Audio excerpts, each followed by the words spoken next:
Late at night, a woman video calls her husband from the bathroom to check in, but after just a few words her face suddenly goes white as a sheet. She panics and hangs up immediately. Right then, her black coworker casually walks through the door like nothing happened. Since she's not sure if her husband saw what just went down, she quickly asks her coworker to drive her home. Her husband keeps calling during the ride, but guilty Amy just keeps hitting decline on every single call. Little does she know, this decision is going to haunt her for the rest of her life. They pull up to a gas station. Amy walks into the convenience store to grab some coffee and wake up, but when she gets to the checkout counter, there's absolutely no employee in sight, so she just leaves the money on the counter. But as she turns to leave, she notices blood splattered all over the shelves. Something's definitely not right, so she frantically heads for the exit, but before she can even reach the door, a bullet slams straight into her arm.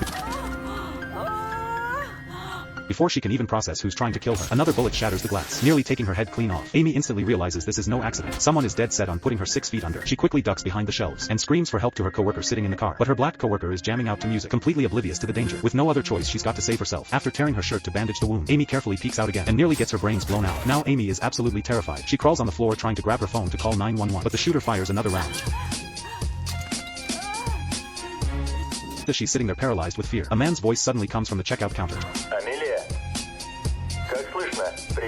She looks around desperately like it's her lifeline, and realizes the voice is coming from a walkie-talkie, but that one measly meter of open space with zero cover has got her completely stumped. To distract the killer, she grabs 2 bags of chips and hurls them overhead, successfully diverting their attention. Amy quickly grabs the walkie-talkie and calls for help, begging them to call the police. The voice asks what's happening, but before she can explain properly, the walkie-talkie gets cut off by interference. Even worse, her black coworker walks into the store at this exact moment and gets taken out immediately. Amy wants to cry but has no tears left, but she forces herself to stay strong and go for that walkie-talkie. It's her last hope. She uses a soda can to knock over a mop and uses it to hook the walkie-talkie back. Finally she can talk again.